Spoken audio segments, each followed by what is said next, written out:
Hello friends. तो दोस्तों, continue करते हैं अपने जीएसटी के लेक्चर को। और अब हम आ गए हैं चैप्टर नंबर 2 पे, CA inter GST chapter number 2। तो हम जल्दी से क्विक रिवीजन करेंगे और सारे के सारे जो एग्जांपल्स हैं, इलस्ट्रेशंस हैं और फिर लास्ट में जो क्वेश्चन दिए गए हैं वो कवर कर लेंगे, ताकि हमें कॉन्फिडेंस आ जाए कि हमने आईसीआई के बताए गए सारे क्वेश्चंस की प्रैक्टिस हमने कर ली है, क्योंकि पेपर आईसीआई को ही लेना है और पेपर बनाने वाले भी आईसीआई के ही लोग हैं। तो कोशिश करते हैं कि जल्दी जल्दी कवर करें। तो इस चैप्टर में हम क्या क्या कवर करते हैं? Meaning of supply, supply for consideration in course और फर्दरेंस ऑफ बिजनेस, या फिर activity transactions between a person other than individual and its members और constituents for consideration, import of service, activity जिसे कि बिना कंसिडरेशन के भी हम सप्लाई ट्रीट करेंगे, activities classified as either supply of goods और सप्लाई ऑफ सर्विसेज। अब इसमें एक लिस्ट दे दी है कि या तो ये जो एक्टिविटीज हैं या तो सप्लाई ऑफ गुड्स है या सप्लाई ऑफ सर्विस मानी जाएगी, और आगे लिस्ट दी गई है जिसमें यह है कि या तो ना ही ये सप्लाई ऑफ गुड्स है, ना ही ये सप्लाई ऑफ सर्विसेज है। फिर उसके आगे है concept of composite and mix supply, कि कंपोजिट सप्लाई किसे कहते हैं और मिक्स सप्लाई किसे कहते हैं। चलिए अब आगे बढ़ते हैं और इसमें हम समझते हैं इम्पोर्टेंट पॉइंट को। मैं रिवाइज करने जा रहा हूँ जिससे आपका चैप्टर फिनिश हो और कॉन्फिडेंस आए कि हाँ ये हमने कवर कर लिया है। 2.8 पे आते हैं, कॉन्सेप्ट ऑफ सप्लाई। तो सेक्शन 7 ऑफ सीजीएसटी एक्ट, हम यहाँ पे सीजीएसटी एक्ट पढ़ रहे हैं, जिसमें है कि सप्लाई बहुत ही इंपॉर्टेंट पॉइंट है। बिना सप्लाई के जीएसटी की तो बात ही नहीं आती है। सप्लाई है तो जीएसटी है, सप्लाई नहीं है तो जीएसटी नहीं है। तो इस पूरे चैप्टर में सिर्फ दो ही सेक्शन है, सेक्शन 7, सेक्शन 8। और सेक्शन 7 के साथ शेड्यूल 1, शेड्यूल 2 और शेड्यूल 3 भी है। तो अगर हम देखें तो 5 टॉपिक है। Section 7 meaning and scope supply, section 8 taxability of composite and mix supply. उसमें शेड्यूल 1 है, वो ये कहता है कि मैं आपको वो 4 चीजें बताऊंगा कि बिना कंसिडरेशन के भी सप्लाई मानी जाएगी। शेड्यूल 2 है, मैं आपको बताऊंगा कि ये सप्लाई ऑफ गुड्स है, ये सप्लाई ऑफ सर्विस है। शेड्यूल 3 है, वो कहता है कि ना ही ये सप्लाई ऑफ गुड्स है और ना ही ये सप्लाई ऑफ सर्विस है। बस इतना सा कवर करना है इस पूरे चैप्टर में।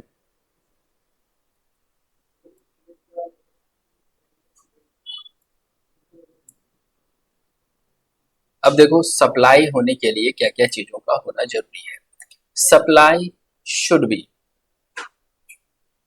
इन द कोर्स और फर्दरेंस ऑफ बिजनेस, मतलब आप बिजनेस के लिए सप्लाई कर रहे हैं। और किस चीज की सप्लाई कर रहे हैं? गुड्स की या फिर सर्विसेज की। फॉर कंसिडरेशन, पैसों के लिए कर रहे हैं, मतलब कोई भी एक्टिविटी जो आप कर रहे हो वो अपने बिजनेस के लिए कर रहे हो, गुड्स और सर्विसेज की कर रहे हो और कंसिडरेशन की कर रहे हो। तो ये पैरामीटर्स है, तभी सप्लाई माना जाएगा। अब ये देख लेते हैं कि सप्लाई में क्या इंक्लूड्स है और क्या एक्सक्लूड्स है। ठीक है, तो अब देखो, सप्लाई ऑफ गुड्स और कंसिडरेशन, सप्लाई ऑफ गुड्स और services for consideration in course और फर्दरेंस ऑफ बिजनेस। तो 7(1)(a) वो ये कहता है कि गुड्स और सर्विसेज की जो सप्लाई है कंसिडरेशन के लिए हो रही है और इन the course of furtherance of business हो रही है। फिर आगे चलते हैं, 7(1)(a) कहता है एक्टिविटी और transactions between a person other than an individual and its member or constituents for cash, deferred payment or other valuable consideration।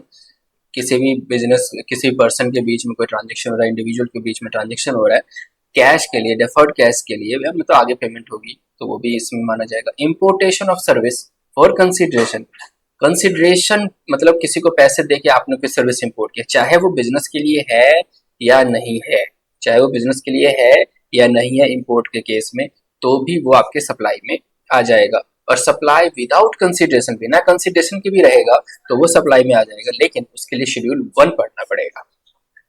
और क्या आपको छोड़ देना है, वो शेड्यूल 2 है और शेड्यूल 3 है। शेड्यूल 2 ये कहता है कि ये वो है एक्टिविटी, सॉरी, जो शेड्यूल 3 है वो ये कहता है कि ना ही ये सप्लाई ऑफ गुड्स है और ना ही ये सप्लाई ऑफ सर्विसेज है। मतलब कि एक तरीके से कह सकते हैं नेगेटिव लिस्ट दिया गया है, वो एक्सक्लूड हो जाएगा। और लास्ट में एक पॉइंट है कि जिसमें हम देखते हैं कि ये वाली वो लिस्ट ऑफ सर्विसेज या फिर है जिसको हम ना तो सप्लाई ऑफ गुड्स मानेंगे ना सप्लाई ऑफ सर्विसेज मानेंगे।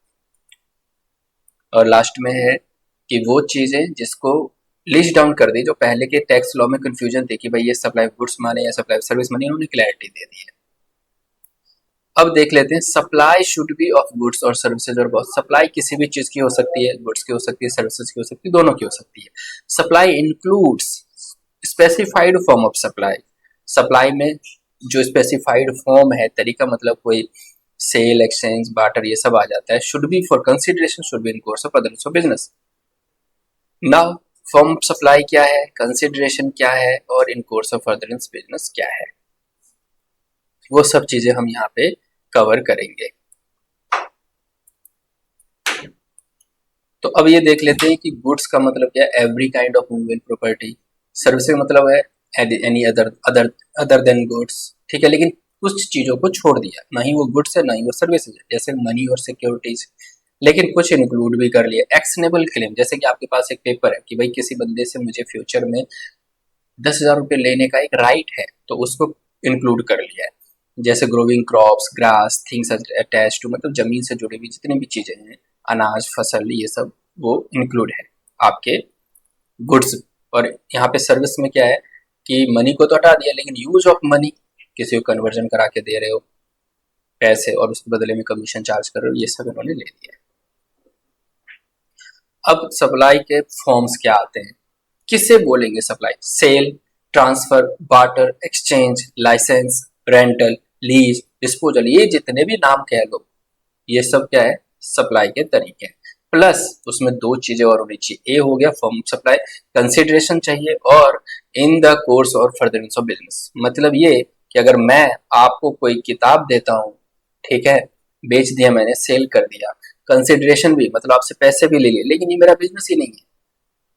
मैंने अपनी सीए फाइनल की किताबें दे दी आपको, सेकेंड हैंड किताबें थी, मेरे मार्क्स किए हुए नोट्स थे, लेकिन मेरा तो इसमें बिजनेस नहीं है ये, तो क्या ये सप्लाई है? नहीं है।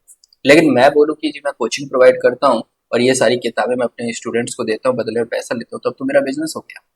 तो फिर ये ABC तीनों के तीनों पॉइंट कवर हो गए, क्योंकि बिजनेस के लिए मैंने किताब दिया है आपको और उसके बदले पैसे भी ले लिए।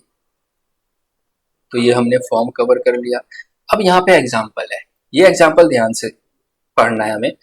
ए shopkeeper sells a pen for ₹100 to the buyer. Shopkeeper pen बेचता है 100 रुपए में बायर को। After the sale the pen belongs to the buyer and shopkeeper does not have any right on the pen. बेचने के बाद जो भी वो पेन है वो खरीदार का है, बायर का है, शॉपकीपर का कोई इस पे राइट ही नहीं बचता है। तो इसे हम क्या कहेंगे? This is a transaction of sale. तो क्या ये सप्लाई है? हाँ, ये सप्लाई है। Now B, a company transfers goods from its factory to the depot for sale purpose. एक कंपनी ने अपनी फैक्ट्री से अपने वेयर हाउस, अपने डिपो पे सेल पर्पस के लिए गुड्स को ट्रांसफर कर दिया। This is transfer of goods whether this sale has not yet taken. चाहे सेल हुआ या नहीं हुआ, लेकिन ये ट्रांसफर है तो भी सप्लाई है। हमने वहां पे लिखा था सेल के बाद ट्रांसफर भी है।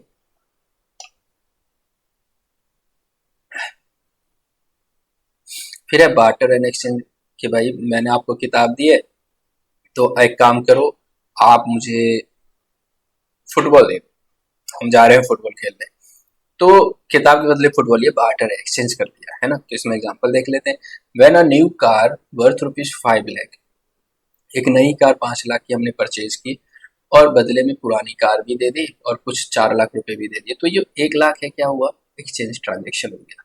तो ये इसका एग्जाम्पल क्लियर हो गया। A doctor got his hair cut, doctor ने अपने बाल कटवा लिए from a barber and provides him medical consultancy, और उसको बदले में मेडिकल कंसल्टेंसी दे दी। हो सकता है बार्बर को कोई बीमारी हुई हो, तो अब ये क्या है? ये बार्टर या एक्सचेंज है। In this transaction the doctor provide the medical consultancy service.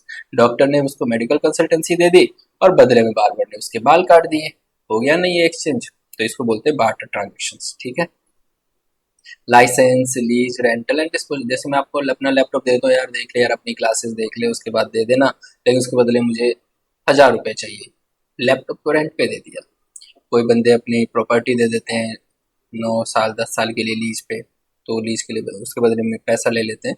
तो ये रेंटल सारा का सारा ये सब माना जाएगा कि ये सप्लाई का ही तरीका है। अब बात आती है कंसिडरेशन।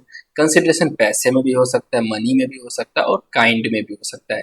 मैंने आपको एक बुक दिया और बदले में मैंने बोला है मुझे पैसे मत दे, मुझे फुटबॉल दे दे, तो काइंड में हो गया ना कंसिडरेशन। ठीक है, अब याद रखना कंसिडरेशन में need not always flow the, कोई जरूरी नहीं कि जो पैसा जो सामान ले रहा है वही पैसा दे।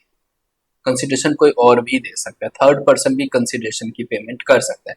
जैसे मैंने किसी को बोला, यार मेरे छोटे भाई को तुम क्रिकेट खेलने के लिए बैट दे देना, पैसे तुम्हें मैं दे दूं। अब रिसिपिएंट तो मेरा भाई है क्योंकि उसको बैट मिला है, पैसे तो मैं थर्ड पर्सन होके दे रहा हूँ, तो ये हो सकता है। ठीक है, तो however any subsidy given by the central government, जब सेंट्रल गवर्नमेंट या स्टेट गवर्नमेंट अगर सब्सिडी दे, is not considered as consideration, तो इसको कंसिडरेशन ट्रीट नहीं करते। याद रखना, कंसिडरेशन इसे ट्रीट नहीं करते, ये इंपॉर्टेंट पॉइंट है, इस पे क्वेश्चन बन सकता है। अब आ गए हम कंसिडरेशन को लेकर, पढ़ लेते हैं एक chart. Consideration payment in money और अदरवाइज फॉर द सप्लाई, जो भी पैसा आया है। Monetary value of any act और forbearance of the for the supply, किसी भी काम को करने के लिए पैसा मिला है, या फिर कोई काम नहीं करना है उसके लिए भी पैसा मिल रहा है। जैसे कि किसी ने मुझे बोला, भाई तुम पढ़ाओ मत, उसके बदले मैं तुम्हें 1 लाख रुपए देता हूँ, तो ना करने के लिए भी पैसा मिल रहा है, तो वो भी इसमें कवर्ड हो जाएगा कंसिडरेशन। बाय रिसिपिएंट या कोई भी पर्सन ने उसको दिया हुआ पैसा। Deposit to the consideration as payment only when the supplier applies such deposit consideration, मतलब उस डिपॉजिट को, जो किसी भी काम के लिए डिपॉजिट दिया और वो डिपॉजिट हमने बाद में बोला रिफंडेबल नहीं है। अगर डिपॉजिट, जैसे रेंट पे हम कोई रूम लेते हैं तो डिपॉजिट देते हैं और डिपॉजिट बोलते हैं रिफंडेबल है, तब तो वो सप्लाई नहीं है, मतलब वो पेमेंट नहीं माना जाएगा, कंसिडरेशन नहीं माना जाएगा। लेकिन वो बोलेंगे ठीक है लास्ट मंथ में तुम्हारा रेंट से एडजस्ट हो जाएगा, तो भैया ये कंसिडरेशन है, तो उसमें अब एक्सक्लूड कर देंगे। सब्सिडी गिवन बाय सेंट्रल और स्टेट गवर्नमेंट, सेंट्रल गवर्नमेंट अगर कोई सब्सिडी दी है किसी प्रोडक्ट या गुड्स या सर्विसेज पे, उसको कंसिडरेशन में ट्रीट नहीं करेंगे। तो ये कंसिडरेशन वाला पॉइंट कवर हो गया। याद रखना, डोनेशन रिसीव हुआ चैरिटेबल इंस्टीट्यूशन से, इंडिविजुअल डोनर से, ऐसा करके, तो वो कंसिडरेशन का पार्ट है, उसको माइनस मत करना होगा। ऐसा नहीं कि उसको भी ट्रीट नहीं करेंगे, नहीं, सिर्फ सेंट्रल गवर्नमेंट स्टेट गवर्नमेंट से। Bhushan donated a blackboard to the Yoganist Sansthan, Bhushan ने डोनेट किया ब्लैक बोर्ड योगानिस्ट संस्थान को, a charitable yoga institution, charitable yoga institution को। Yoganist Sansthan printed underneath the blackboard so donated, अब योगानिस्ट संस्थान ने उसको दे दिया है कि भाई ठीक है ये डोनेट कर दिया, तो गुड विशेष फ्रॉम, उन्होंने लिख दिया कि तो जो भी उन्होंने डोनेट किया है ब्लैक बोर्ड के ऊपर लिख दिया good wishes from Mr Bhushan. तो ये some of the cases where there would be no taxable supply, मतलब यहाँ पे क्या है कि टैक्सेबल सप्लाई ये नहीं माना जाएगा क्योंकि यहाँ पे कुछ मिला ही नहीं, बस डोनेट कर दिया, कंसिडरेशन है ही नहीं किसी भी तरीके से नहीं। छठा, श्रीमती दुर्गा देवी डोनेटेड, अब ऐसे ही पॉइंट आपके पेपर में आएंगे और वो पेपर में जो क्वेश्चन आ रहे हैं आएंगे वो एग्जाम्पल्स के फॉर्म, जो एग्जाम्पल में दिए गए वही वहां पे वो पॉइंट में दिखेंगे। Shrimati Durga Devi donated some money, Durga Devi ने डोनेट किए कुछ पैसे टेम्पल को in the memory of her late father, अपने पिताजी की याद में जो उनकी एक्सपायर्ड फादर है। Now the temple trust constructed a room in the, और टेम्पल ने क्या किया, उस पैसे से मंदिर में एक रूम बना दिया, उस डोनेशन से, और ऊपर लिख दिया donated bye Shrimati Durga Devi in the memory of her father, उनके पिताजी की याद में इन्होंने दान दिया on the door of the room. तो ये कोई जीएसटी वाली बात ही नहीं, ये कोई नोट सप्लाई वाली बात ही नहीं। तो ऐसे में हमने बताया ये कोई बिजनेस एक्टिविटी थी ही नहीं, ठीक है ना। तो 10 GST is not leviable where all of the following 3 condition, अब 3 कंडीशन ऐसी हैं जिसमें जीएसटी नहीं लगेगी, लेकिन वो तीनों कंडीशन सेटिस्फाई होनी चाहिए। पहला, गिफ्ट और donation is made to a charitable organisation, gift और डोनेशन किसको देना है, चैरिटेबल ऑर्गेनाइजेशन को देना है। Payment has the character of gift और डोनेशन, जो पेमेंट कर रहे हैं वो गिफ्ट और डोनेशन का कैरेक्टर होना चाहिए। और पर्पस इज फिलैंथ्रोपिक, मतलब पर्पस जो है वो दान देना है, that is lead to no commercial, उससे कोई फायदा नहीं लेना है, कमर्शियली फायदा नहीं लेना है। एंड नॉट एडवर्टाइजमेंट, और ना ही कोई एडवर्टीजमेंट करा रहे हैं अपने बिजनेस का, तो ये सब पे हम सप्लाई नहीं मानेंगे, जीएसटी नहीं आएगा।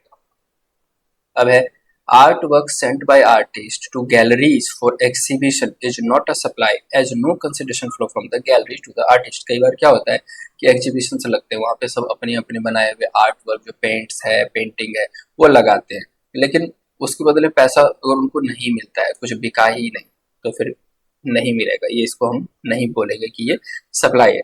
Arts give their work of art to gallery where it is exhibited for supply. However, no consideration, कोई पैसा आया ही नहीं वहां पे। जब बायर सेलेक्ट करेगा, बायर जब पैसा देगा तब, तो यहाँ पे कोई ऐसी बात नहीं है बायर वायर के बारे में, तो इस पे सप्लाई नहीं होगा। No supply of service by the insured to the insurance company in lieu of no claim bonus offered by the said insurance company to। अगर insurance company no claim bonus का अगर कोई इंश्योरेंस देती है तो ऐसे केस में उसको हम नो सप्लाई ऑफ सर्विस, मतलब वो सप्लाई ऑफ सर्विस नहीं माना जाएगा। बस इतना याद रखें। Any transaction involving supply of goods और सर्विसेज विदाउट कंसिडरेशन, बिना कंसिडरेशन के अगर कोई ट्रांजेक्शन किया जा रहा है, is not a supply unless it is deemed to be supply under schedule 1। बस शेड्यूल 1 में जो बातें लिखी गई वो अगर नहीं है तो फिर सप्लाई ही नहीं है। अब मैंने आपको सामान दिया, उसको बदले पैसे नहीं लिए, और मेरा बिजनेस भी है, ये पैसे तो लिए नहीं मैंने, तो ये सप्लाई नहीं है, ठीक है। लेकिन शेड्यूल 1 में हम देखेंगे 4 चीजें हैं जिसमें सब कंसिडरेशन नहीं होगा तो भी सप्लाई मान लेंगे। तो यही कह रहे हैं कि अगर शेड्यूल 1 की बातें नहीं है और बिना पैसे के सब कुछ कर रहे हो तो सप्लाई नहीं है। फिर इन the course of furtherance of business, मतलब जो भी आप कर रहे हो वो बिजनेस से रिलेटेड होना चाहिए। अब बिजनेस में कुछ भी क्या क्या है, बिजनेस में इंक्लूड है trade, commerce, manufacture, profession, any activity incidental and, चाहे एक बार भी क्यों ना कर दिया हो, है तो है। Same nature even know volume, चाहे बार बार ना कर रहे हो, एक ही ट्रांजेक्शन को, अगर वो बिजनेस का नेचर है तो बिजनेस है। Acquisition of goods including capital goods और सर्विसेज, कमेंसमेंट या फिर क्लोजर ऑफ बिजनेस से रिलेटेड, प्रोविजन क्लब और एसोसिएशन से रिलेटेड है, अपने मेंबर के लिए कर रहे हो, एडमिशन किसी प्रीमाइसेस में कर रहे हो, जैसे कि किसी अम्यूजमेंट पार्क होते हैं या फिर एग्जीबिशन सेंटर होते हैं, उसमें एंट्री के कुछ पैसे लगते हैं, या फिर बच्चे जब देखते हैं, हम भी कुछ देखने जाते हैं तो, है ना। Service as a holder of office, activities of a race club में एक्टिविटी हो रही है, गवर्नमेंट लोकल अथॉरिटी कोई भी एक्टिविटी कर रही है, ये सब बिजनेस का पार्ट है, इसको याद रखने की जरूरत नहीं है। अब चलते हैं एग्जाम्पल। इस चैप्टर में एग्जाम्पल और इलस्ट्रेशंस बहुत इंपॉर्टेंट है। Example 7. Rishabh buys a car for his personal use and after a year sells it to a car dealer. Rishabh ने अपनी कार खरीदी, 1 साल बाद वो बेच रहा है। Sale of car by Rishabh to car dealer is not a supply. अब जो ऋषभ कार डीलर को बेच रहा है वो सप्लाई नहीं है, क्योंकि ऋषभ का कार खरीदने और बेचने का काम ही नहीं है, उसका बिजनेस नहीं है ये। जैसे मैंने अपनी कोई कार ली है और मैं उसको बेचना चाहता हूँ, मैं बेच भी दूंगा और कंसिडरेशन भी ले लूंगा, क्या ये सप्लाई होगा? नहीं, क्योंकि मेरा कार बेचना इन the course of furtherance of business नहीं है। लेकिन अगर मैं कार डीलर हूं तो हो जाएगा, because set supply is not made by reserve in the course of furtherance of business. तो ये सब ध्यान देने की बात है, थोड़ा टेक्निकल चैप्टर है ये, बट मजेदार है। Illustration eight Manikarnika sold her old gold bangles and earrings. Manikarnika ने अपने पुराने जेवर बेच दिए आभूषण ज्वेलर्स को। Sale of old jewellery by individual Manikarnika ने अपनी ज्वेलरी बेच दी है ज्वेलर्स को, विल नॉट कंस्टिट्यूट सप्लाई, वो सप्लाई नहीं माना जाएगा क्योंकि मणिकर्णिका का ज्वेलरी बेचना बिजनेस नहीं है, ठीक है। बिजनेस में वोकेशन भी आ जाता है कई बार, मतलब कोई कैजुअली कोई काम कर दे, इंसिडेंटली कर दिया, वो सब आ जाता है। सुंदरम आचार्य फेमस एक्टर, सुंदराचार्य एक्टर भी हैं, उन्होंने कुछ पेंटिंग्स बना ली, बेच भी दिया। The consideration such sale is to be, और जो कंसिडरेशन आया वो उन्होंने डोनेट कर दिया, किसको? चैरिटेबल ट्रस्ट काइंड ह्यूमन को। चैरिटेबल ट्रस्ट किसको डोनेट कर दिया? Charitable trust kind human. उन्होंने 2 ट्रांजेक्शन कर दी, पहली तो अपनी पेंटिंग बेच दी, दूसरी उन्होंने ट्रस्ट को डोनेट कर दिया। जो पेंटिंग वाला जो बेचा है ना, वो बंदा प्रोफेशनल एक्टर है या एक्टर है, पेंटर है, तो वो जो बेच रहा है तो वो तो आ गया ना सप्लाई, क्योंकि उसका काम ही यही है, पैसे भी ले लिए उसने। तो the sale of painting by the actor qualifies supply. इसमें 2 काम हुआ है, पहला उसने पेंटिंग बेचा और फिर दूसरा फिर डोनेट किया, तो बेचने वाला काम तो भैया सप्लाई मान लेंगे, as is made in the course of furtherance of business, ठीक है। अब चलते हैं, facilities provided by the club और association to its member for consideration are provided in course of furtherance of business. Facility देती है, जैसे मैं मान लेता अपने जिम का मैं मेंबर हूँ उस, या फिर स्विमिंग क्लब, स्विमिंग का मेंबर हो गया, फिर ऐसे गोल्फ क्लब के मेंबर हो गए, तो वहां पे अगर कोई सर्विस देते हैं अपने मेंबर्स को, ऐसे केस में क्या होने वाला है, तो वो भी मान लिया जाएगा, क्योंकि ये उनके बिजनेस से रिलेटेड कर रहे हैं भाई, अच्छे अपने मेंबर को अच्छी सर्विसेज देंगे तो लोग और आएंगे, तो वो सप्लाई मान दिया जाता है। रेजिडेंट वेलफेयर एसोसिएशन, जैसे अगर किसी सोसाइटी में रहते हैं वहाँ पे RWA होती है, रेजिडेंट वेलफेयर एसोसिएशन होते हैं, provide the service for of depositing the electric. Electricity bill of the residents in lieu of some nominal charge, वो कुछ पैसे लेते हैं और आपके बदले आपके बिल पे करते हैं। Provision of service by club और एसोसिएशन और a society to its member, अब वो ऐसा क्यों कर रहे हैं, ताकि उसके सोसाइटी का नाम अच्छे अच्छे लोग रहने आए, तो ये उसका बिजनेस है। अपने क्लब के लिए अपने मेंबर्स के लिए जो ये सर्विस कर रहे हैं, चाहे वो नॉमिनल चार्जेस ले रहे हैं, तो ये मान लिया जाएगा ये इनका बिजनेस है, बिजनेस के लिए हुआ है। Now admission of person to any premises for a consider, किसी प्रोमाइसेस में कैसे जैसे अम्यूजमेंट पार्क्स होते हैं, सिनेमा हॉल हो गए, सर्कस हो गए, वहाँ पे एंट्री के लिए फीस लगती है, तो उसका बिजनेस है। तो वो जो बिजनेस ले रहा है वो जो पैसे ले रहा है वो अपने बिजनेस के लिए ले रहा है, तो उसको कंसिडरेशन मान लेंगे, ठीक है ना। तो ऐसे रेस क्लब है, रॉयल टर्फ रेस क्लब, जिसमें सट्टेबाजी होती है, घोड़े पे दाव लगाते हैं, पैसे लगते हैं और उसमें पैसे लगाते हैं, और इस टाइप की सर्विस वो क्लब दे रहा है, तो उस क्लब की जो सर्विस होगी वो मान लिया जाएगा सप्लाई या फिर बिजनेस है।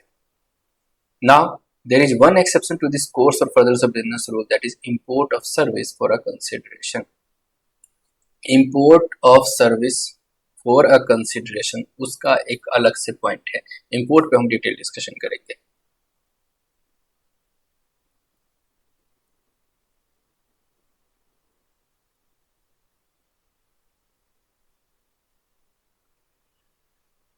अब अगला पॉइंट है इंपोर्ट का। इंपोर्ट के केस में क्या है, चाहे आप अपने बिजनेस के पर्पज से लाओ, यूज करो उस सर्विस को या फिर नहीं, अगर आपने पैसा दिया, कंसिडरेशन है, तो उसको सप्लाई माना जाएगा, वेदर और not in the course of business, चाहे लेकिन कंसिडरेशन है ना तो वो सप्लाई है, बस यहीं पे है। बाद बाकी हर जगह क्या था, इन the course of furtherance of business, business से रिलेटेड है तो ही मानेंगे, लेकिन इंपोर्ट ऑफ सर्विस के केस में बोला कंसिडरेशन का होना बहुत जरूरी है। कंसिडरेशन है तो चाहे वो अपने बिजनेस के लिए लिया या पर्सन के लिए लिया, उस पे तो सप्लाई मानेंगे, जीएसटी लगेगा लगेगा उसकी बात नहीं, सप्लाई मानेंगे, ठीक है। Now example 13, Ramaiya, a proprietor, has received the architect services for his personal residence.